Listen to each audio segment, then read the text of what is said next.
to CivilNet. My guest today is Liz Chater, who is in Southampton, England. Liz is a descendant of Sir Paul Chater, who died today in 1926.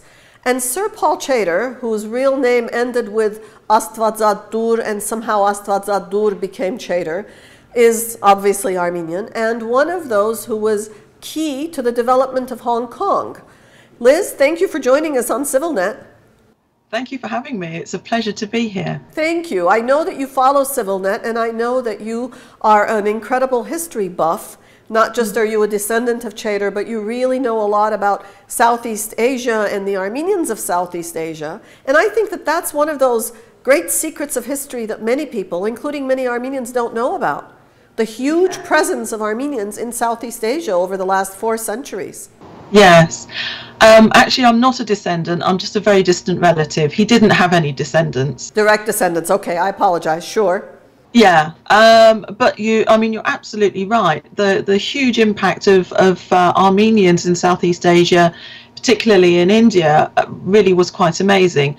They were an integral part of the British colonial system, and the British really wanted them in particularly good administrative roles within government. So you will find it when you go through many Indian directories of the late 19th and early 20th century that you'll see name after name that will be an Armenian of one of the Armenian families in Calcutta. They were very well liked, very well respected, and very, very trusted individuals to perform very important roles within the British colonial system. And they weren't just Armenians from India. These Armenians ended up in India, from Iran, from Armenia proper, from Europe sometimes, from all over. They did, yeah. Certainly the ones in Calcutta, a lot of them came from Julfa.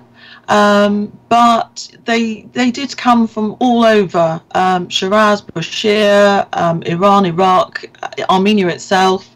And they were key not just in the British colonial system, but especially given the huge, broad network that the British East India Tea Company had established. They were traders, they were middlemen.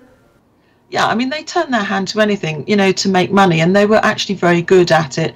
And Sir Paul Chater was pretty good at making money. Yes, he was. He didn't start off that way, and he wasn't born with a silver spoon in his mouth by any means. He was an orphan at a very young age, but he picked himself up by his bootstraps, and he got himself an education, and he ended up in Hong Kong. And he was born in India. He was born in India, yes, he was. He was born in Calcutta and educated in Calcutta as well at La Martiniere School. And then when he left there, he actually left as a surveyor, which is something that many people don't know. He actually passed the surveying exam, and his future was going to be mapped out in Calcutta to move on with surveying and engineering. But one of his family members, one of his sisters, thought he might fare better if he went to Hong Kong. And he was a lad. He was 18, and he jumped on a boat with a friend. But I haven't been able to find out who that friend was. But I suspect he was another Armenian. We'll talk to you again in a year. You'll have it figured out. I'll try. And he left Calcutta in February 1864. The boat actually was an Armenian shipping line boat. It was an Apcar boat. It got caught in a storm just off Singapore, so it had to return to Singapore for some repairs. So he didn't actually get to Hong Kong as quickly as he wanted to. And he pitched up in April 1864 and went to live with his sister and her family, and she actually had quite a big family. And so her sister was his sister was something like 20 odd years older than him. So although she was a sister, she was actually more like a mother, and his nephews and nieces were actually more like brothers and sisters. And in all of the decades that he spent in Hong Kong, he was instrumental both in the development of Hong Kong, reclaiming land, bringing in infrastructure, and he did pretty well on his own as well. Yeah, I mean, you know, by dint of hard work and no doubt just a little bit of luck as well, but he had a remarkable brain, and it is said by the Chinese people that were his contemporaries that he knew what the Chinese people needed even before they realized they needed it. He was so devoted to Hong Kong and the Chinese people and bettering their life. I mean, probably his biggest achievement is the now famous reclamation project, 57 acres of reclaimed land that he masterminded on his own. And it turned out to be a remarkable success because he included the Chinese community to ensure that the little bits of marine lots that they all owned, they owned part of the new reclamation sections. So everybody was a winner. And let's explain. Reclamation means taking land from the sea or adding land in order to extend the size of this island into the sea. Yes, and there's a lovely little story about that actually, because way back in the early 1880s, he was often seen bobbing out in Hong Kong harbour on a little sampan, which is sort of like a little canoe really. And you know, he would have his, you know, his coat and his hat and his fishing rod, and everybody thought he was out there fishing, you know, day after day, week after week, and everyone would pass the time of day with him. And actually what he was doing was he was using that surveying qualification that he got back in Calcutta to good use, because he actually had a plumb line with him and he was gauging and measuring the depth of the water to see if excavation would allow a bigger harbour. And it was because of him bobbing along pretending to go fishing that actually Hong Kong is the land and the, you know, the centre of economy in the East that it is today. And what about personally? How did he do personally in his life? Okay, well, personally, it was mixed. I mean, successfully mixed. He was a very successful Mason. Freemason, and he started very young in Freemasonry, and by the time he was about 35, which is quite young, he was District Grand Master of Hong Kong and South China, and he put his Freemasonry to good use along with a lot of other things as well.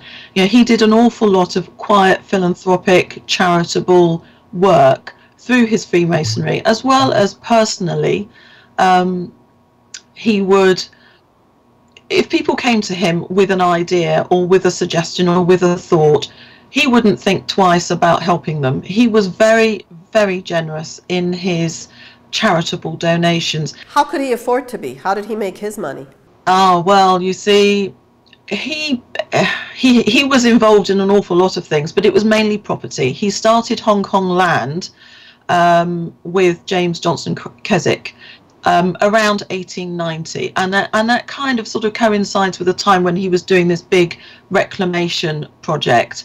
And you know, he was a very canny chap because he realized that the major essentials that you require in life, like heating, lighting, water, you know, and other sort of infrastructure issues, sure. Yeah, that's right. Sorry, I lost the words there. So he started an electric company. He started a coal company. He started he was involved with the Hong Kong dairy farm company. So he was basically in at the beginning as a director and or a co-founder of almost every single major company in Hong Kong. And those companies, pretty well most of them, are still going today. But it was probably his land and his development of properties that gave him the fortune that he ended up with when he died. And how do you know all this? How do I know all this? a few years of research, really, and you know, it's a very slow process. I'm sure I don't have to tell you, but I mean, there are snippets of his contributions in lots of little books, but there's not one big biographical book about him. So I kind of, you know, I've pulled stuff together, and I've been out to Hong Kong several times, and Chater Road is still there, yeah? Chater Road is still there, Chater Gardens is still there, Catchick Street is still there. Catchick Street, There is now a building built by Hong Kong Land called Chater House, and a couple of years ago they commissioned a bust, a bronze bust of Chater in recognition of his major contribution to Hong Kong Land and to Hong Kong generally, and that was unveiled a few years ago now. So there, I mean, his old house, Marble Hall, is no longer there, hasn't been there for a long time, but there's tiny little bits of it left, like little wall balustrades and part of the old gatehouse that was sort of like the guard lodge, if you like, before you went up to the big house. The gatehouse is still there, and I think there's some preservation order, or certainly something going on about preserving it for heritage. Any good stories you want to tell us before we say thank you to you?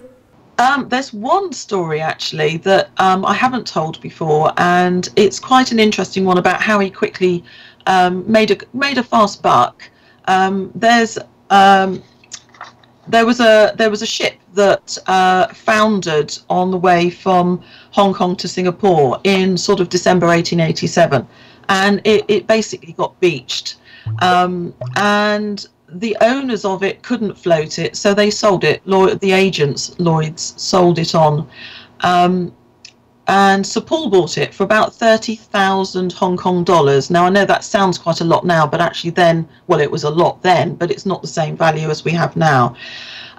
He then approached the Hong Kong Dock Company to see if they would refloat it, and they said, that's going to be a very difficult job. Yes, we'll do it for $60,000. And he went, no way, you know, it's far too expensive. And they came back and said, okay, well, we'll do it for $55,000. He said, still too expensive. So they came back and said 50, and he said, no, I'll do it myself. So he then got together a team of engineers, all the tools and equipment that he needed, and hired another boat and went out to this particular boat that was stranded. And it took him nearly 18 months. I mean, you know, operations in those days were very long and drawn out technically, because they didn't have the kind of equipment that we had. You know, they were working with blocks of wood and sandbags to create cofferdams, you know, like little holes in the ground, and then dig out the sand around the beached ship.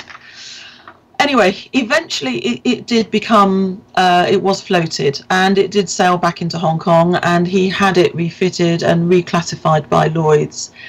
And the very nice thing about it, bearing in mind he bought it for about 30,000, he probably spent 20,000 on it, and he sold it to one of his rivals for 150,000 Hong Kong dollars. You know, Armenians are tradesmen. It may be boats and, you know, it may be textiles, but they're tradesmen for sure. You know, and that's a lovely story. And there are many stories like that I've uncovered, where he does it with so much style and gentlemanliness, and, you know, and it's just a lovely subject to research, really. These are great stories. Thank you for sharing them with us. And it's wonderful to be able to look at Armenian history in a whole different way, from a whole different perspective, a whole different geography. This was fun. Thank you. Thank you very much. Liz Chater is a member of the extended family of Sir Paul Chater, who was instrumental in forming, establishing, developing Hong Kong almost 100 years ago, died today in 1926. Thank you for joining us on CivilNet.